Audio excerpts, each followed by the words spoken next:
एक माँ के लिए बहुत मुश्किल होता है इस तरह की घटना को बताना। जब माँ किसी बच्चे को जन्म दे और वो बच्चा ही अजीब निकल जाए या फिर किसी दूसरी दुनिया का निकल जाए तो उस पर क्या गुजरती है, ये वही बता सकती है जिसके साथ ये हुआ हो। दार्जिलिंग की रहने वाली दामिनी अपने साथ घटी इस अजीब घटना को हमारे जरिए बताने जा रही हैं। ये एक सच्ची घटना है जिसे हमें दार्जिलिंग की रहने वाली दामिनी ने पहुंचाया है, और एक ऐसी घटना जो आपके भी रूह को थर्रा देगी, आपका दिल दहल जाएगा, आपकी रूह तक कांपने लगेगी ये स्टोरी सुनकर। तो चलिए सुनते हैं दामिनी की कहानी, दामिनी की जुबानी। मेरा नाम दामिनी है। मेरी शादी हुए 2 साल बीत चुके हैं, लेकिन आज तक मेरी कोई भी संतान नहीं हुई। इस बात से मेरे घर वाले एवं मेरे माता पिता और मेरे पति काफी तनाव में रहा करते थे। संतान एक ऐसी दौलत है जो इंसान पैसे के बल पर भी हासिल नहीं कर सकता। ये सिर्फ भगवान की, ईश्वर की कृपा से ही हासिल होती है। संतान ना होने की वजह से मुझे कई तरह की प्रताड़ना भी मिलती रहती थी। मेरी सास मुझसे कहती थी कि हमारे बच्चे की हम दूसरी शादी कर देंगे क्योंकि तुझसे तो हमारा वंश आगे बढ़ना नहीं है। इसके अलावा लोग मुझे मनूज भी कहते थे क्योंकि इतने साल होने के बावजूद भी बच्चा नहीं हो पाया था, तो लोग मेरे अंदर ही खामी निकालते थे। लेकिन क्या ये लोग इस बात पर यकीन नहीं करते कि जब भगवान देगा जब ही इंसान के यहाँ संतान होगी। लेकिन कहते हैं ना कि लोगों को सिर्फ ताना मारने के लिए और किसी को बुरा भला कहने के लिए बहाना चाहिए होता है, और लोगों को मुझे बुरा भला कहने के लिए बहाना मिल ही गया था।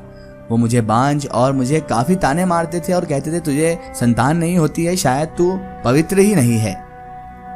मैं भी इस बात को लेकर बहुत ज्यादा परेशान थी। मैं कई बाबाओं के पास गई, कई तांत्रिकों के पास गई, कई डॉक्टर, बड़े बड़े डॉक्टर हॉस्पिटल में मेरा इलाज भी चला, लेकिन मुझे संतान नहीं हो रही थी, जिसकी वजह से मुझे भी अब अपने आप में शर्म आने लगी थी और मुझे बहुत गिल्ट फील होता था। चाहे इसमें मेरी गलती नहीं थी, लेकिन फिर भी समाज के और परिवार के ताने खा कर मुझे बहुत ज़्यादा परेशानी होने लगी थी। मुझे प्रताड़ित किया जाता था कि मुझसे संतान नहीं हो रही है, इसका मतलब यही है कि मुझ में कोई कमी है। मैंने कई बाबा, कई तांत्रिकों के तंत्र का सहारा भी लिया, लेकिन फिर भी मुझे संतान नहीं हुई उनकी वजह से भी। लेकिन सहसा एक दिन मेरे जीवन में एक भयानक परिवर्तन हुआ। क्या वह परिवर्तन मुझे सुख देने वाला था या बहुत दुख देने वाला था, ये तो मैं भी नहीं जानती थी, लेकिन बस ये परिवर्तन बहुत खतरनाक था। एक बार रात को मुझे सपने में कुछ अजीब अजीब सी चीजें दिखाई देने लगी। मैंने देखा कि मैं एक बहुत ही सुनसान जगह में खड़ी हूँ। देखने में तो वो लग रहा था ऐसे कोई कब्रिस्तान हो, लेकिन वहां पर कब्र नहीं थी, सिर्फ सुनसान जगह थी वो। वहां दूर दूर तक मेरे सिवाय कोई भी नहीं था। चिलचिलाती धूप, बहुत तेज गर्मी पड़ रही है और मैं वहां उस बियाबान में अकेले ही खड़ी हूँ। तेज गर्मी की वजह से मेरे पूरे बदन से पसीने छूट रहे थे। मैं काफी सहमा सहमा इधर उधर देख रही थी। तेज धूप की वजह से ऐसा लग रहा था मानो मेरे चारों ओर तालाब हो, क्योंकि उमस ऐसी दिख रही थी जैसे तालाब में से कोई पानी की लहर चलती हो। गर्मी से व्याकुल मैं इधर उधर हो रही थी, लेकिन अचानक ही मेरी नजर वहां दूर खड़े एक छोटे से बच्चे पर पड़ी। मैं उसे अपना बच्चा समझकर उसकी ओर चल पड़ी और उसे देखने के लिए। जैसे ही मैं वहां पहुंची, मैंने देखा कि वह बच्चा वहीं जमीन पर लेटा हुआ है और उसके शरीर में आग लगी हुई है। आग की गर्मी की वजह से वह बच्चा झुलस रहा था। आग की वजह से जलकर उसके शरीर से चमड़ी जलकर हड्डियां छोड़ रही थी। उस बच्चे का चेहरा पूरा जल चुका था, लेकिन फिर भी वह मुझे देखकर हंसे जा रहा था। ये देखकर तो मेरे रोंगटे खड़े हो गए थे, क्योंकि इतना डरावना और भयानक सपना मैंने अपनी जिंदगी में कभी नहीं देखा था। और अगर कोई और भी सपने को देखता तो उसकी हालत भी मेरे जैसी होती। आप ही सोचिए कि एक बच्चा अगर आपको दिखे और वो पूरा जल रहा हो और उसके बाद भी वो आपको देखकर हंसे जा रहा हो, तो आपके तो यकीनन रोंगटे खड़े होना ही है, आप पर भी डर तारी होना ही है। डर के मारे मैं जोर जोर से चिल्ला रही थी। फिर मैंने अचानक देखा कि वह बच्चा जलता हुआ ही उठ खड़ा हुआ, जिसका शरीर का लगभग सभी हिस्सा जल चुका था। वो फिर भी जीवित था और वह मेरी कलाइयां पकड़ने वाला था। उसने मेरी कलाइयां पकड़ ली और कहने लगा, आओ मेरे साथ। जैसे ही उसने मेरी कलाइयां पकड़ी, शरीर में एक बहुत ही विचित्र तरह का एहसास मुझे लगने लगा। मैं बहुत जोर से चिल्लाई और मेरी आंखें खुल गई। जब मेरी आंखें खुली तो मैं पसीने में शराबोर हो रही थी और मैं बहुत ज़्यादा डरी हुई थी। सांस फूल रही थी, सांस तेज चल रही थी और मुझे जोरों की प्यास लग रही थी। और मैं इतनी ज़्यादा डरी हुई थी कि मुझे सोच समझ सब कुछ पड़ नहीं रही थी। जब सुबह हुई, मैं बहुत परेशान थी। इस तरह के डरावने सपने आज तक मैंने कभी नहीं देखे थे। मैं किसी तरह उस सपने को पूरी तरह से भुलाना चाहती थी और उसकी कोशिश भी कर रही थी, लेकिन वो सपना मेरे जहन और मेरे गुमान में से जा ही नहीं रहा था। 2-3 महीने बाद मेरे पति मुझे एक डॉक्टर के पास ले गए, ये दिखाने के लिए कि मेरे पेट में कोई संतान है भी या नहीं, या मैं कभी संतान दे पाऊंगी या नहीं। रिपोर्ट को देखकर मेरे भी होश उड़ गए। मेरी कोख में कोई चीज सांस ले रही थी। मेरे पूरे परिवार में तो खुशी की लहर दौड़ गई थी। जो लोग मुझे ताने मारते थे, आज वो लोग मुझे बधाई दे रहे थे। घर में खुशियों का माहौल था, हर्षोल्लास था।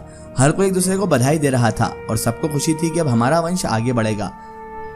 मेरे लिए यह बहुत बड़ी खुशी की बात थी, लेकिन पता नहीं क्यों मेरे अंदर एक डर सिरहाने करवट मारकर सो रहा था। मुझे भी नहीं समझ में आ रहा था कि इतनी खुशी के मौके पर मुझे यह अजीब सा डर क्यों महसूस हो रहा है, और आखिर मुझे डर लग क्यों रहा है, क्योंकि मेरे लिए तो एक खुशी की बात थी कि इतने टाइम से मुझे ताने पड़ रहे थे, इतने साल से, कि तू माँ नहीं बन सकती, तू किसी औलाद को जन्म नहीं दे सकती। आज मैं उसके काबिल हो चुकी थी और मेरे पेट में मेरी ही औलाद सांस ले रही थी। लेकिन मुझे यह नहीं पता था कि मेरी खुशी बहुत जल्द बहुत बड़े गम में बदलने वाली है। समय बीतता गया। महीनों बाद मेरी एक संतान हुई। वो लड़का था। ये देखकर मेरे घर वाले और ज़्यादा खुश हो गए, क्योंकि आपको भी पता है आज भी हमारे समाज की यही सोच है कि लड़का होता है तो लोग ज़्यादा खुश होते हैं और लड़की पर कम। इतनी बड़ी खुशी की बात थी, इसलिए मेरे घर में अनेक तरह की खुशियाँ मनाई जा रही थी। लेकिन अभी भी मेरे दिल में यही डर था कि आखिरकार ये सब परिवर्तन हुआ कैसे। मैं यही सोचे जा रही थी कि मेरे जीवन में अचानक यह परिवर्तन कैसे हुआ। ये मुझे थोड़ा अजीब सा लग रहा था। पता नहीं क्यों मेरा मन इस खुशी को स्वीकार नहीं कर रहा था। आगे मेरे साथ क्या होने वाला था ये मुझे भी मालूम नहीं था। 1 महीने बाद एक बार रात को मैं अपने बच्चे को अपने कलेजे से लगाकर सोई हुई थी। मैं पूरी तरह से नींद में ही थी कि मुझे अचानक ऐसा लगा मानो मेरे कानों में कोई कह रहा हो, दामिनी मैं वही हूँ, दामिनी मैं वही हूँ। यह सुनकर मेरी नींद तुरंत ही खुल गई। मैंने अपने अगल बगल देखा, मुझे कुछ नजर नहीं आया। रात की खामोशी अभी कमरे से दूर नहीं हटी थी। मुझे लगा शायद ये मेरा कोई वहम होगा और फिर से मैं चिर निद्रा में चली गई। फिर नींद में जाकर मैंने जो सपना देखा वो इतना डरावना और भयानक था कि इसका वर्णन मैं अपने शब्दों में नहीं कर सकती।